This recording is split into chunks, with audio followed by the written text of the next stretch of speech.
Emmanuel Riva, nommé aux Oscars. On est très heureux, on est très fiers. C'est déjà une victoire que d'être nommée. Si elle l'avait, notre bonheur serait complet. C'est une comédienne d'une rare finesse. C'est une comédienne qui s'est toujours vouée à des œuvres exigeantes. Avec amour, elle a continué cette œuvre, même si le film n'est pas un film français. Il est tellement marqué par ses interprètes. Avec Jean-Louis Trintignant, elle a ému le Festival de Cannes. Elle y a été récompensée. Bonne chance pour les Oscars. Mais surtout, avec cette présence, nous réfléchissons. Si ce cinéma-là, interprété comme ça, touche les spectateurs, c'est parce qu'il y a derrière des questions philosophiques, des questions de société. Jusqu'à quel âge aimer? Comment aimer quand on est vieux? Comment mourir? Comment choisir sa mort? Comment être accompagné par celui ou celle qu'on a aimé jusqu'à la mort? Comment aider celui qu'on aime à mourir? Ces questions-là, elles taraudent nos sociétés. On s'interroge pour nous-mêmes. On s'interroge déjà pour la génération de nos parents ou grands-parents. Le politique s'interroge. Il y aura des lois et des réflexions sur la bioéthique. Ah, on ne parle que PMA en ce moment, c'est très bien, c'est la naissance. Il faudra aussi bien sûr parler, reparler de la fin de vie. Un rapport a été rendu à la fin de l'année 2012, dans la discrétion des fêtes de fin d'année, sans doute pas assez audacieux. Attention, les problèmes vont vite, les angoisses sont là, il faudra que la réponse du politique soit forte, peut-être qu'aller voir et revoir Amour, peut-être qu'un Oscar pour Emmanuel Riva aidera nos sociétés à avancer plus vite. Pas question d'avancer vite quand il y a les taxis qui font la grève dans Paris et autour de Paris. Tout un symbole, cette grève. Pourquoi les taxis étaient en grève? Pour préserver le marché du transport des malades, c'est-à-dire un marché payé par la sécurité sociale, un marché public, un marché payé par nos impôts. Ah oui, les chauffeurs sont disponibles pour ce marché-là. Et en même temps, ils refusent, ils ont refusé, ils refuseront toujours d'évoluer sur le nombre de taxis, sur la licence, sur la concurrence, bref, tout ce que, depuis le rapport Attali, on sait comme étant des bonnes solutions pour développer ce secteur. À Paris, les clients cherchent le taxi. Dans d'autres villes comme New York, les taxis cherchent les clients.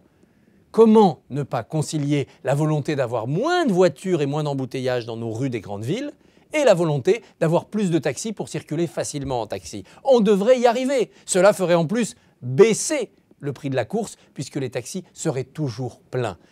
Tout le bon sens plaide dans ce sens-là. Mais nous sommes en France, donc ce n'est pas le bon sens qui l'emporte, c'est le corporatisme, c'est les droits acquis, les privilèges, le petit fromage ou comme disait De Gaulle, la petite soupe qui chauffe dans un petit coin. On en a eu encore une explication et une illustration cette semaine. Et pourtant, Dieu sait, quand on parle avec eux, que les taxis aiment la politique, ils aiment débattre, ils aiment bouger, ils devraient prendre eux-mêmes ce débat à leur compte et faire évoluer eux-mêmes leur profession. Il n'est jamais trop tard. Il n'est jamais trop tard non plus au Cachemire pour espérer un jour faire la paix et ne plus voir les soldats qui sont ainsi en train de se préparer à l'affrontement, voire de s'affronter. Il y a eu des morts ces jours-ci. Conflits qui durent depuis des décennies. Et on a l'impression qu'il y a à la fois une guerre impossible et une paix improbable. Une paix improbable parce que personne ne cédera à l'autre et l'Organisation des Nations Unies ne s'en mêle pas assez. Guerre impossible parce que nous avons là deux puissances nucléaires. Et un peu comme du temps de l'Union soviétique et des États-Unis, on se dit que la bombe, pourvu qu'elle soit possédée par chacun, évite l'apocalypse. Personne ne peut attaquer avec la bombe, puisque ça serait vouloir être détruit par la bombe de l'autre.